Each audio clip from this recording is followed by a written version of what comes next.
Hi everyone, welcome to round four of IVED 2026. We will be debating the second motion that we would prioritize cultural investment to modern and emerging arts forms in Indonesia, including but not limited to hipdut music, contemporary batik fashion trends, rather than the conservation of traditional culture. To start the case of affirmative, call upon Prime Minister. You're here. Hello, I'm audible. Yep. Thank you. Just for the debate, sorry for the sensitive issue. Um, Start my speech. And three, two, one. Context of the priority will in this debate will be support, will be use, will be massive promotion to the modern art in the status quo. Three set up. First, culture naturally changes over time because follow the flow of the globalization of art. We agree traditional culture can still build identity of nationality, but you can find this in the museum, album, or the exhibition, etc. But the second, on our side, priority modern culture, indirect being support local artists or young artists to try, to try or to try their to the art being priority still have a good market in the status quo, like Tensi have the Gen Z fans, Gen Z market.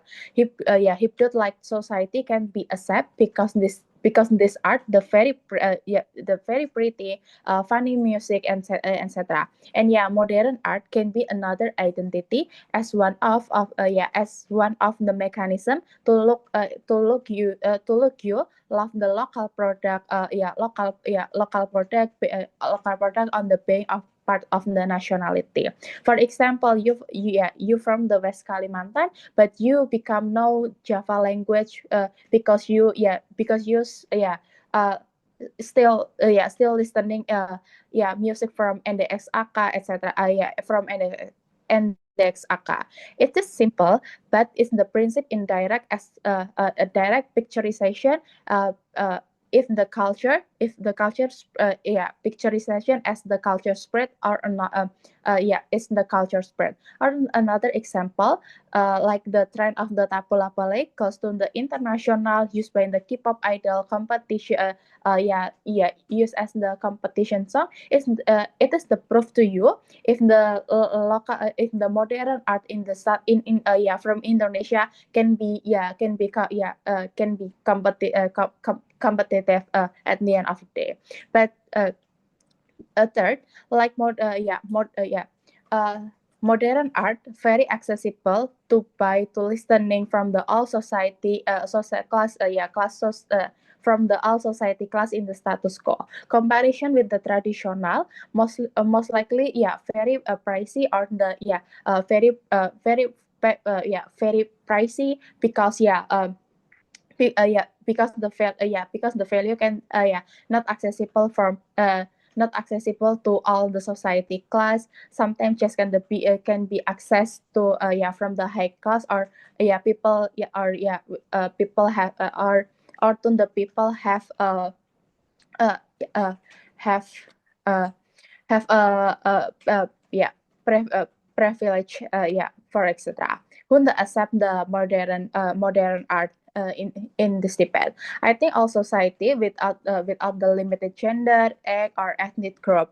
The implication is the very good for the existency art and encourage of the nationality. When the society can accept this modern art because they are enjoy with the art, or their feel can or fulfillment can be accessed, and the can be accessed the art, and and the culture is the very flexibility. Well, the conclusion is modern art have a good tracking to support all classification of art in the status quo, because we want our stand is that we want prioritize as the support and appreciate mechanism to modern art to always grow, and we have the enough to capability in the status quo from stakeholder in the status quo like young arts, like young artists, local artists of the society, etc. I think first issue about principle is about culture flexibility. Culture is on the inheritance basis that no one can be 100% preserved in the originally. This premise is to prevent negative to say to the priority of culture because no one can do so. The reason why the reason why old culture has the mostly die is because of first no relevancy in the younger people.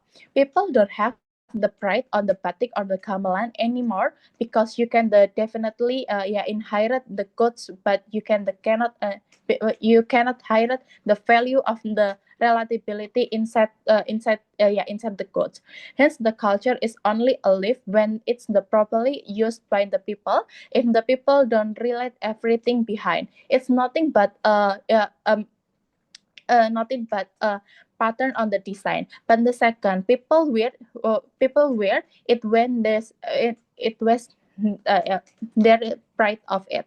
The problem is that we can only access our culture currently. We have been gatekept from this culture by rich society so far so long. It's look at how batik from the Kain Sutra can only be accessed by the rich people, while we in the middle class can only use the cheap the batik. For example, with the price 50 50 hundred 50 hundred for example. It's also work on the music art like dangdut, when the gamelan and musik Sunda are only played in the monarchs or kerajaan. In the Soeharto era, from the simply classified dangdut of the music for the poor people anyway. How this work in our side. On our side, still appreciate all the modern art come in the status quo, like my fr- like my framing. We will support use and the massive promotion to modern art, to all the modern art. But the second issue is about accessibility. How to visualize. Younger people relate to what the current trends are. First, we priority the culture that the people can the upset and as can the upset. As opposite from the forcing to people to keep relatable to keep relatable to what they don't see inside the value anymore. But the second, how the modern Indonesian art has its the own value. First, this is from on how we get the accessibility, the pride of our so-called the poor. So we call called the poor culture. But the second, back then as what my setup say, our culture classify between culture the rich and the culture to for poor other people, because this as well we make into our the pride that everyone can the age regardless of the will and the status you had. You can simply buy the modern batik from Shopee. You can simply listen tensi on the YouTube or the Spotify, etc. Thank you very much. To start the case for negative.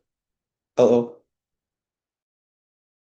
Okay, wait. I'm gonna set my timer first. Okay. Uh, I think there's no very sensitive issue. Okay. I will start my speech in 3, 2, 1. The assumption that traditional culture is not accessible, the assumption that traditional culture is just for rich people, is exactly the failure of government of not prioritizing the preservation of traditional culture. First, thing first. Within this debate is talking about who needs the cultural investment more. Who does the government need to prioritize more? Is it the modern arts or the traditional culture? We think that the metrics of who needs more of this cultural investment is not who will create more profit, but who is in the risk of dying right now, who is actually doesn't get any alternative budget, doesn't get alternative cultural investment from the very first place. Why then this metric is justified? Because the actor itself who will fund this, who will make this prioritization is the government itself. And with very limited budget, for example, they must prioritize the most vulnerable actor first. Set up to my arguments.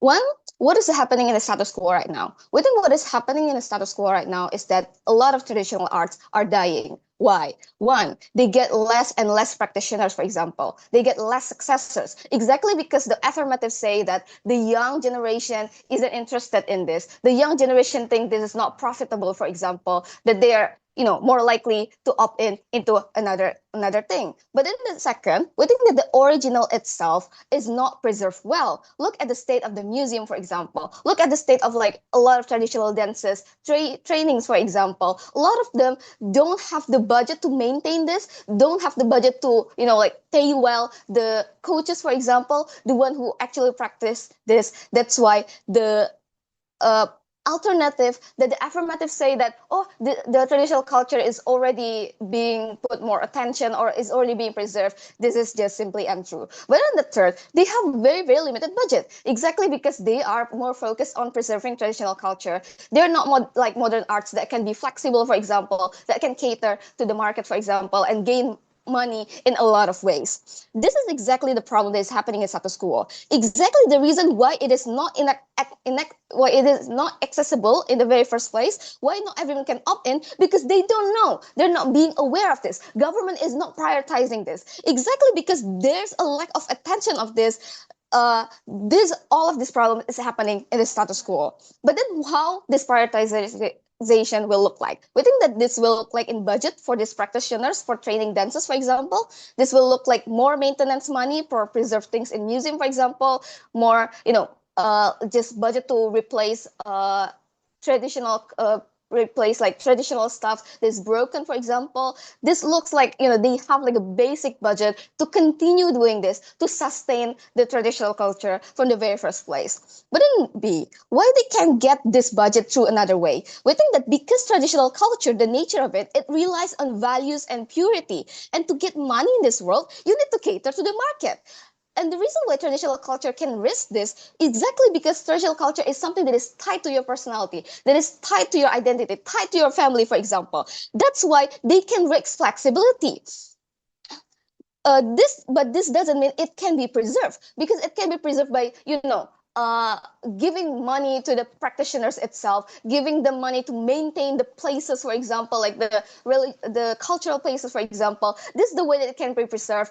Not having flexibility doesn't mean that we should just abandon it, like what affirmatives say. But then in comparative, why does modern art have so much money already? Because exactly the nature of them, they are flexible. They can get money from the base of them to get money is through hype, right? To catering to the market, to being able to appeal to the young generation, for example, to be able to follow the trends, for example. Exactly. They get money from virality, from stream, from endorsement, for example. This modern arts can be capitalized, and it doesn't risk the identity of the modern art itself. But that in itself, and this risk that traditional culture can take from the very first place. But then why, if they say that, there's already external budget, for example, like from international, like from UNESCO or something like that, and why this is not unreliable? Because we think that the international market itself only invests on traditional culture that is already recognized internationally, right? There's already, like in the list of UNESCO, for example. But there are still a lot of traditional cultures in Indonesia that's in the risk of dying exactly because they don't get recognized internationally. And this is where the responsibility of the government that is inside of the country itself, who has more power to preserve ones that are still waiting to be recognized globally. what we want is not that, oh, Indonesia will be more famous or gain more profit through this modern arts, because we think that if this is the only benefit or like the biggest benefit that affirmative can bring, we think that this is already happening in the status quo, even with the prioritization of the modern arts itself, right? We can be famous through many ways already. For example, from tourism, from sport, for example, or for exports, for example, from our own resources, for example. In comparison, traditional culture have very limited resource already. There, because not only that the nature of it makes it hard for them to gain money by themselves, but also the lack of attention from the people itself, from the people nationally, and from the government itself makes them, very hard to sustain this, because you know in the reality, everything needs money, right? They still need money to sustain, or the practitioners, for example, they still need money to maintain the place, for example. This is the reality that the traditional culture is living in right now. But even if popularity is that important, let's characterize the market that we want to appeal. One, foreigners. We think that the traditional culture will fit more to foreigners because they want authentic experience, something that makes them be able to connect with what Indonesia is. Modern art most likely looks up to what's popular in global. For example, like the inclusion of rap, for example, the inclusion of like modern art, like several kinds of fashion, for example. This is something that they can already get in their own country, meaning that traditional culture actually provides them with this authentic experience, with the thing that they can get in their own country, something that they're actually looking for in a foreign land. But in a second, the market of people in Indonesia itself. When affirmative say that, oh, modern art is more accessible, uh, we think this is simply untrue, because something like modern arts requires acquired taste, right? There is still segmented market. Not everybody likes hipdut, for example. Not everybody likes the modern fashion of batik, for example, meaning that it is actually not that accessible. Meanwhile, traditional culture is something that people can resonate universally. People still feel pride of batik, of songket, for example, because it is something that represents them, a part of their identity, something that is already, taught to by their family since a very, very long time. That's why it is more universally and more accessible. So two impacts on our side is that we get more stable identity, because traditional culture doesn't change to the market, doesn't follow the trends. It is more stable, meaning that there will be continuity, that this is something that can be, used as national identity for a very long time. But the second, this will make more sustainable investment, because exactly there's continuous, and traditional culture isn't affected by the trends so proud to negate. I thank all for that speech. To continue the case for affirmative, DPM, you're here. Thank DPM for that speech. To extend negative case, yellow. Hi, can you hear me? Yep. Let me drink. Give me one sec. I'm very sorry if I butcher some of these pronunciations, because some of the examples that I'm going to make isn't from my native tongue. Okay. I'm going to start my speech in 3, 2, 1. The first lie that came from government is regarding that traditional culture is somewhat very expensive. Insofar that currently in Semarang, you can see every week for free wayang shows, for example, which is totally free. Or many children within the rurals of Indonesia still plays using traditional cultures, for example. Things like those bamboos, those very tall bamboos, for example, which is very accessible and whatnot. This shows that this is a blatant lie, saying that culture is preserved only for the rich, insofar that even poor individuals can still access it. But even if so, note that the government that UNAIR tried to brought us is regarding things like batik, things that they still agree that it is handmade. It means that the way to make it is something that's very hard and needs things like precision, things like years of experience. Hence, it is expensive. You also need to consider the price of the ink, which might be special ink, the prices of the machines that consider that many craftsmen cannot make, and it's very hard to maintain, insofar that it is traditional, insofar that it's not made to last and whatnot. It means that even if some culture is expensive. We say it is deservedly so because it is made with so much care, hence it is expensive and whatnot. But the first thing that we've proven that it is not expensive. It means that this double most of the cases because most of the cases say, we should not preserve traditional culture simply because it is too expensive to be accessed. But not that even taxis or music and whatnot to go to the concerts to feel the live music,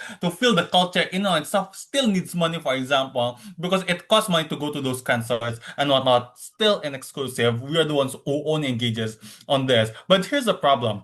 Modern culture is something that has no archive of it, meaning that the moment it's gone forever. This is something that government needs to engage on because most of the archive of this traditional culture is, for example, via word of mouth, for example, via direct teaching. That's why they are successors and whatnot. There is no like database of how to make or how to make batik and so on and so forth. It means when it's gone and there's no more successor, you cannot continue this anymore. Comparative towards things like music, contemporary music, you can still play it in Spotify, it will never be gone. Those teachings will never be gone. But note that the machine is also somewhat very unique in order to create things like batik, because not many craftsmen can create it anymore because most of them are long gone, for example. This is why it is more important to preserve it. But even if we lose things like return of investment, we lose money, we say it is okay. This will also engage regarding,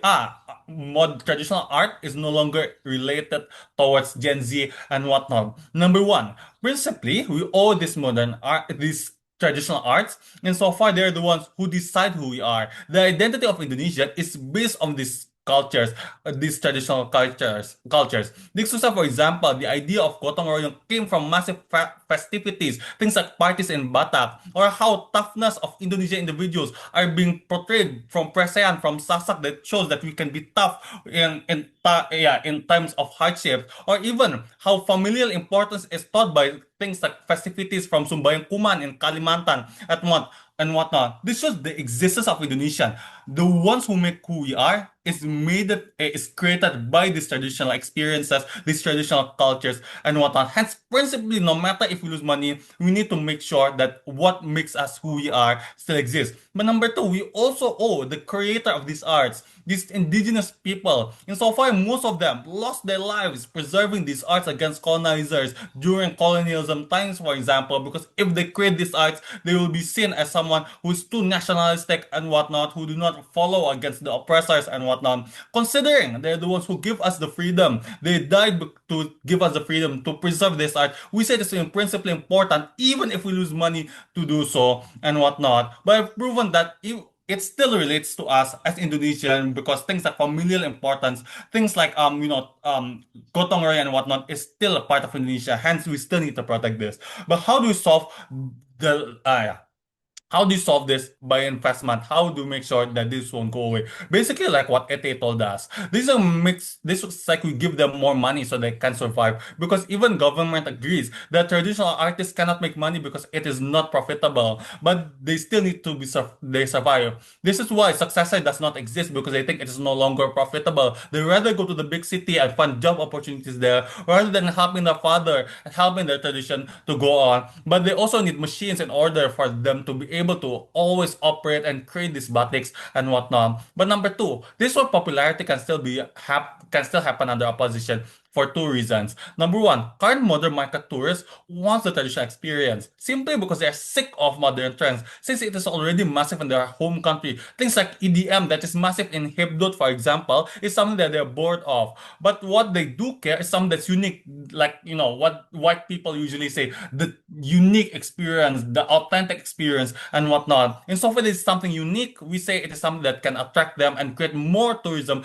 towards Indonesian or more awareness towards traditional places. But B, I'd argue it is easier to cater towards Indonesian people entirely because not even government agrees that Tangsi is only popular with Gen Z. But what is something that can relate to everyone is things like nationalism, things like traditional culture that if you see, for example, Indonesian culture showed in international stage, you will be very proud, you will be very happy and whatnot. Hence, this relates to everyone. Hence, it is way more popular towards everyone. But lastly then, notice most likely the motion is created by, for example, is created by Indonesian government. So even if WIP will say, UNESCO investment is already there and whatnot, preservation is already there, but there's so many cultures in Indonesia, meaning that we need to constantly invest towards it. Things like kain songket, which you might not know, exactly because they're not preserved by UNESCO, for example. Things like Bajang from Kalimantan is not preserved, meaning exactly there's so many cultures in Indonesia we need to protect, meaning Indonesian government needs to actively participate in it, not just UNESCO, because UNESCO can only do a few things, like maybe only exclusive from Bali and whatnot. But even in the best case, there will be engagement towards traditional culture coming from government. We say it is not important. Number one, there is no retribution towards traditional artists. This is important since they are, yeah, this is important because they are the ones who are poor, like I said. But it looks like, for example, if hipdut is popular because of Tangsi, most of the money from these concerts will only given Tangsi and whatnot. I don't understand how impactful this is, considering Tangsi is already rich and whatnot. But number two, it also means that there is no money towards these traditional artists for for their successors, for their machines, for their ink and whatnot, meaning they will lose the traditional art and whatnot. But thirdly, what Ete told us is that modern art will exist either way. Even government agrees to this, that they are very popular to begin with. Hence, I don't understand why we should invest it towards them and whatnot. But not. Lastly, when traditional arts isn't pushed and you shift towards modern art, the modern art will be seen as the main culture. As an average foreign watcher, you will only think about hipdut if you think about Indonesian, because those are the ones who are being marketed and whatnot. This is why we need to preserve this, because it is very important. This is very important. We've proven why then it can happen under opposition regarding hipdut will still be preserved, but we've proven the exclusivity. Why, if you stop investing towards traditional culture, it will be gone, and proven why it is very important. Very proud. Thank you all for that speech. To continue the case for affirmative, Whip. Check. Am I audible? Yep. Okay, wait a minute.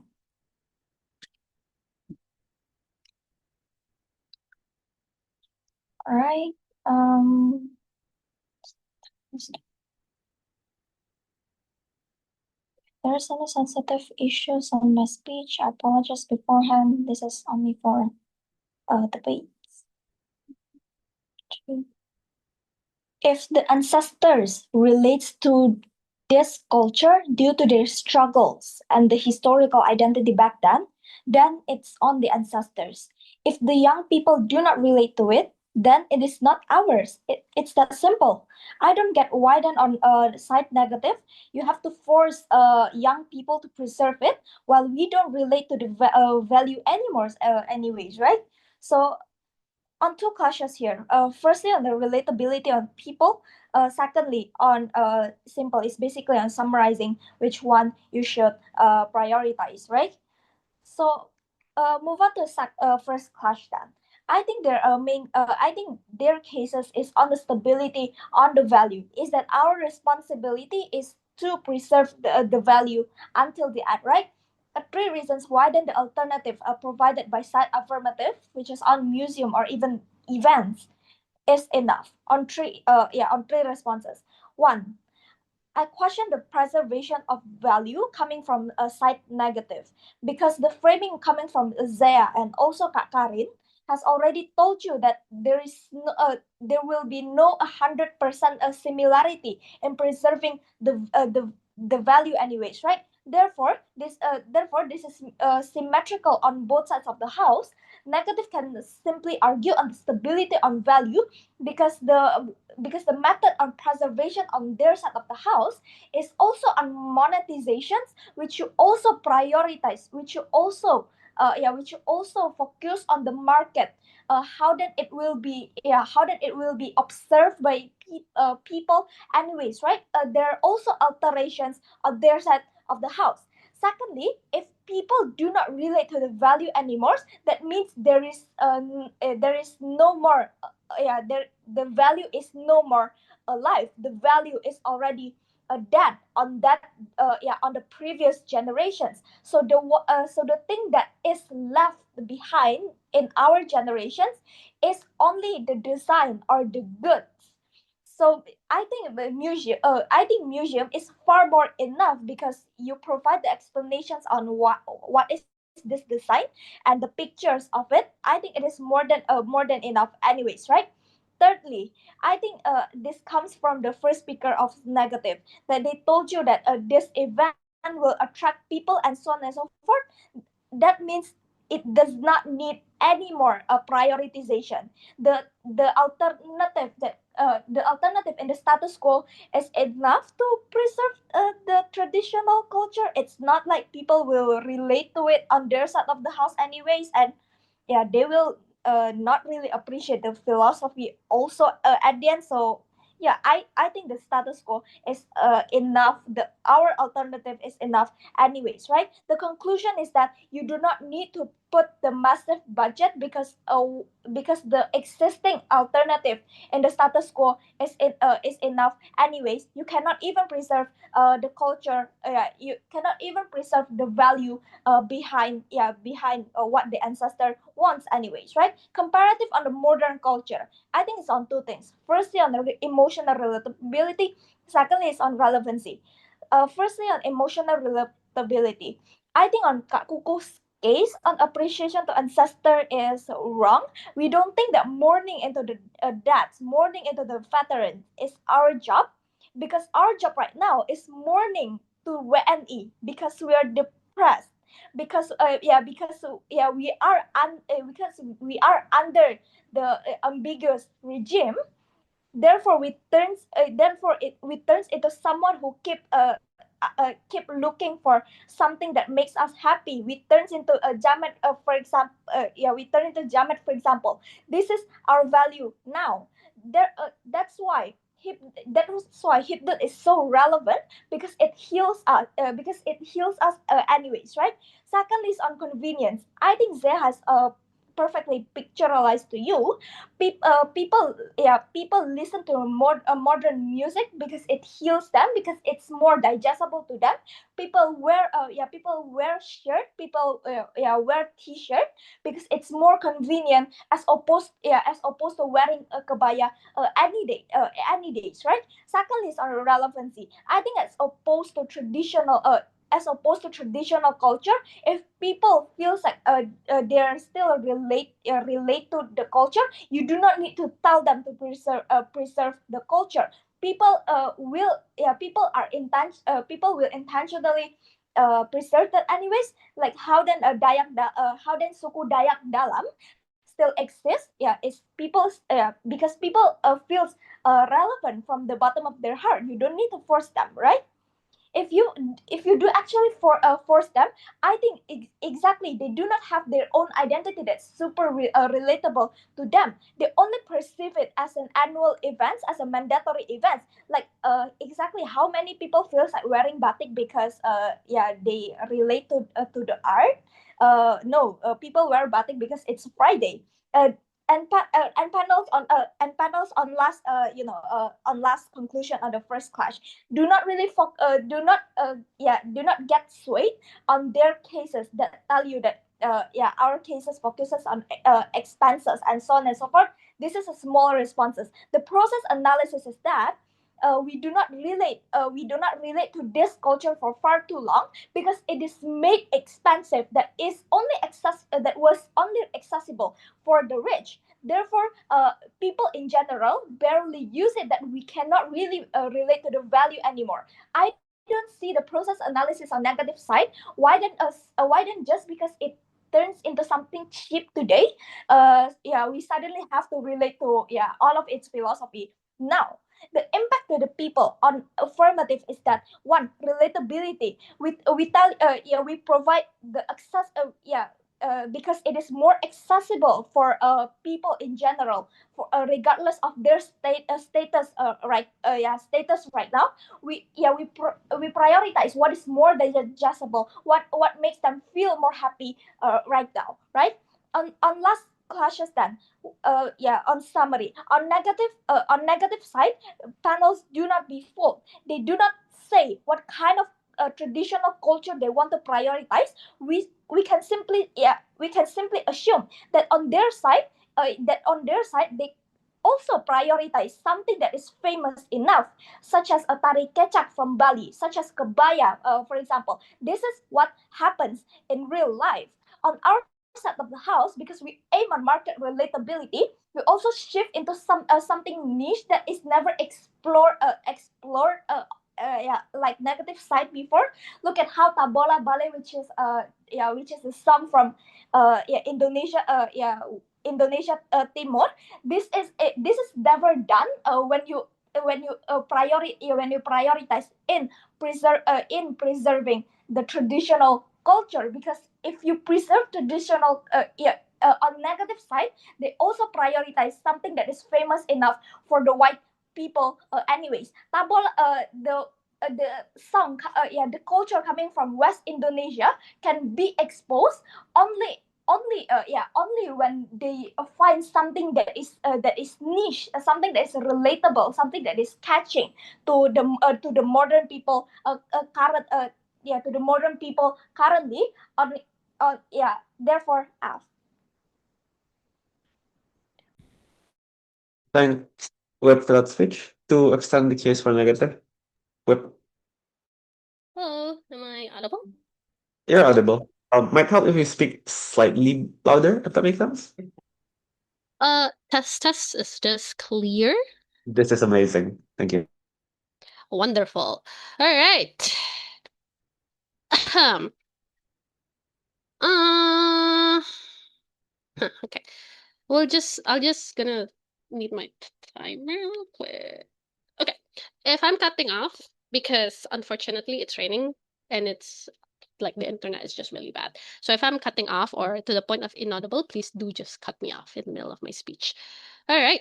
Without further ado, starting my speech in 3, 2, 1. One, reframing before anything else. I think this is a very clear proposal motion. So it needs a mechanization. Therefore, it needs an explanation on why it's likely to be put in place in the first place, right? In so far of the debate, they only explain that they believe to you that there is no need to invest in traditional culture since it's A, passed down anyway, B, no value that is still alive, and C, there's always going to be shows and whatnot, right? The thing is, we are not entirely forcing people to use kabaya every day or to understand the values. What we are saying is that one, this is missing successors, right? We are missing successors and people that can continue on this cultural, because now it's dying. But B, we are missing fundings for preservations. Ministry of Culture would simply look at I don't know, UNDIP and UGM that has Fakultas Ilmu Budaya, then say like, yeah, sure, you guys need funding for research, but we're more likely to give it to somewhere that has more market value. Quite an interesting framing from them, because I don't think Ministry of Culture have any precedent to do that. But so yeah, I don't think even on their baseline of almost non-to-existent proposal can actually run. So we are not trying to sell this. Instead, notice how our keywords is to preserve it, right? By simple analogy of replacing broken parts of gamelan or whatever, right? Restoring broken paintings, making sure there are enough funding for sanggar-sanggar tari out there to keep moving out, to keep living, not necessarily to become super rich. It's just to make sure that they stay afloat. Because we understand that when it comes to cultural investment by Indonesia, money is tight and money is not easy. So I don't understand why they think it's so simple and easy that Ministry of Culture would somehow just turn around and say, yes, Tengsi is the way to go and we'll go right to it, right? Because there's so many bureaucracy, there's so many administrations, there's just nothing of a likelihood of their proposal here. So in that base case scenarios, I don't think you can buy any of it. Two clashes then. First, on justifications, but secondly, sorry, actually, I lied. Clashes only one justifications, but there are two very important questions that need to be answered in this clash on exactly how to win this debate. We say that the clash is on justification. To win this, you need to answer two very simple questions. one, where does the money better off? But secondly, which is likely for us to invest in, right? Let's start with the first question. Where does the money better off? Government answer to this is that money better off in modern emerging arts, because this is how we popularize and keep the culture alive, because now this is something that's popular and market demands, that has some sort of values and traditional to it. Three response. First, no. The question on where this already very limited money should go is exactly the question of who needs it most, right? On principal level itself. Modern arts, as we have framed you, already have so much money through any revenue, such as stream on Spotify, such as things like, endorsements, such as things like the fact that you can put it on, the fact that you can just sell contemporary arts on high modern contemporary museums that are expensive. But when we're talking about traditional cultural, it's exactly what Kukuh said. It's A, dying down because it have no successor, B, have no money, but C, if it dies, you can never bring this back, right? So there is a principle where there are a lot more poorer marginal people, group of people, and traditional culture that needs this money. So even on principle level, we win this. But third response, values still live on us then with this exact logic. Because hipdut and contempt speaks values of modern arts, sure, but the value of it is equivalent to a white man saying they love nasi goreng or using a shirt that says I love batik, because it's not representing much of what culture is. Hipdut represent an hip hop dangdut, which it has never ties down to any specific area, any specific culture, any specific language, right? It talks about sleeping with girls from clubs and whatnot. Contemporary arts also speaks modern values, such as some things like capitalism, things like women rights, and which are very noble things, don't get me wrong, but it's not something that ties into what Dayak Ngaju value beliefs or Jawa value beliefs, right? So I don't understand how then the value lives on them, because value lives when it becomes traditional and authentic things that exist in that culture itself. But third response, even if it works, right? You are already popularizing something that is so washed off anyway. This is how white men can get away with like selling a hot pot bomb for $25 apparently and call it a day and say that this is something that the market wants right now anyway, even though there's hot pot packets that exist in traditional market anyway for like $2, $5 and whatnot. So you're selling off something that is already washed off. So instead, in opposition, we answer you this question by saying that traditional is what's dying right now, right?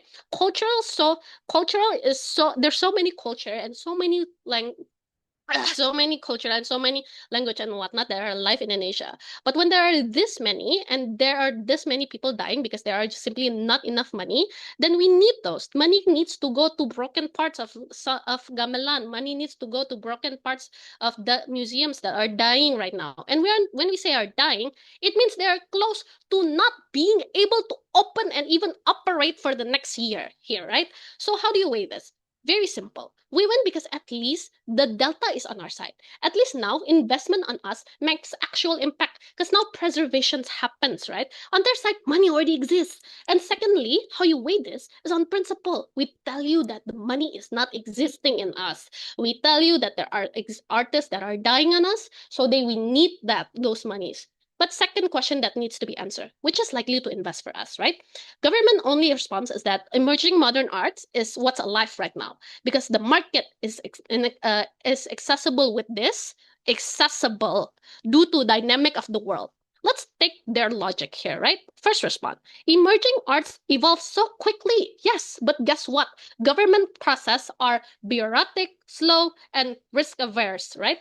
By the time funding is approved, the trend has already A, shifted, the art, or B, the art is no longer be relevant. So now it won't just So no, it won't just because it has market doesn't mean it will stay forever, right? But secondly, accessibility is not a problem on us. You can invest anytime you want, and we'd be very happy to do so. No matter how slow, we'd be happy either way, right? Sure, yes, it's hard for us to use kabaya every day, but what we want is to reserve and research for it, right? Because things like songket or kebaktian tiwa ties more than just identity. It ties to tanah ulayat masyarakat, for example. So when you keep these cultural lives, you keep their language alive, you keep the land alive, you keep the family alive. Things that are important in daily use anyway, more important than kabaya wearing daily, if I may so argue myself. But yes, we are okay that people are not using kabaya or not tying to the value. At least we are keeping these people on their traditional land with their traditional language alive. Even if even if we prioritize modern arts and emerging arts, it still does not desirable because one, the government ends up choosing which culture matters anyway. But secondly, traditional culture once lost cannot be brought back. So thirdly, it harms vulnerable and indigenous communities in our side proud.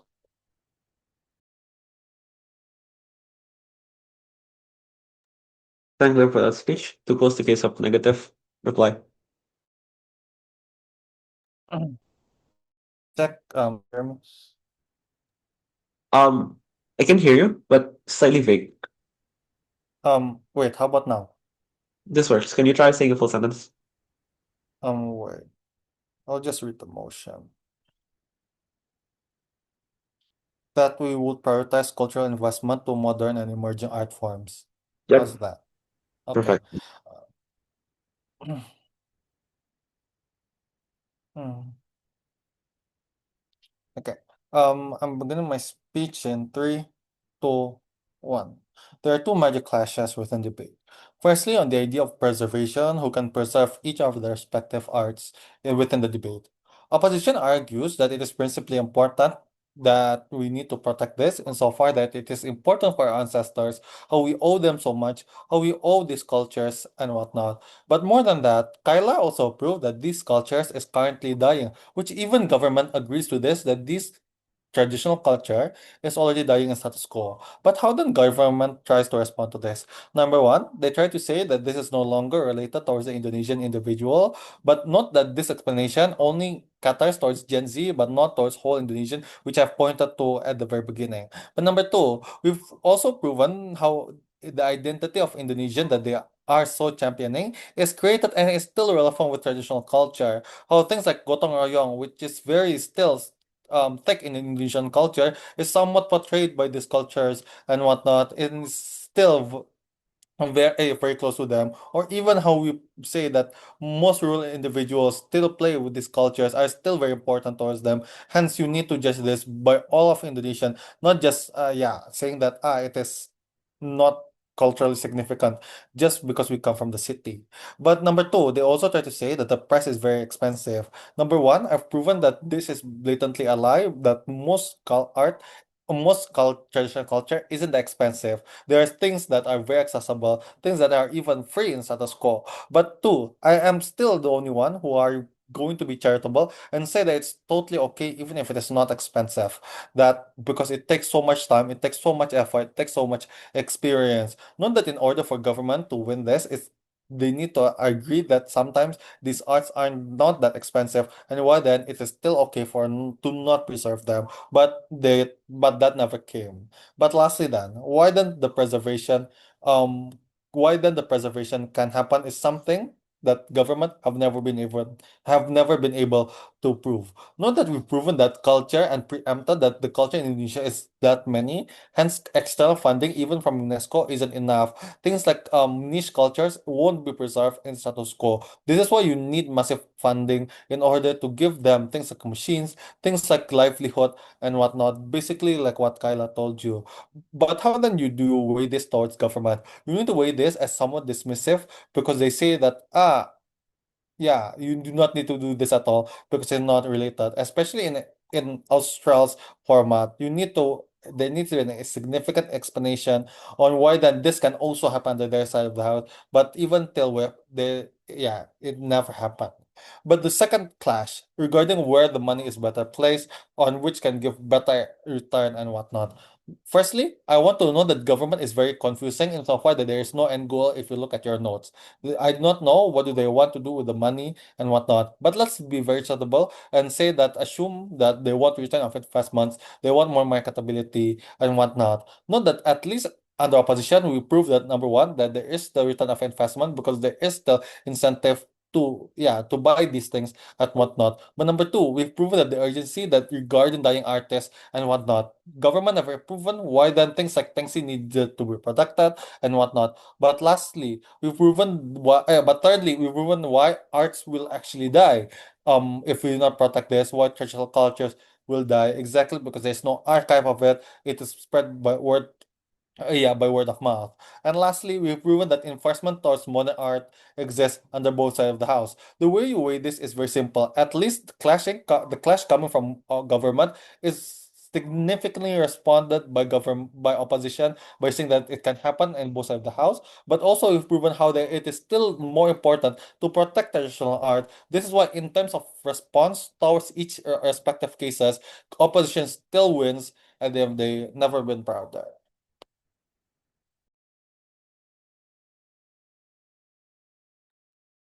Then with that, reply for that speech to close the debate as well. I reply.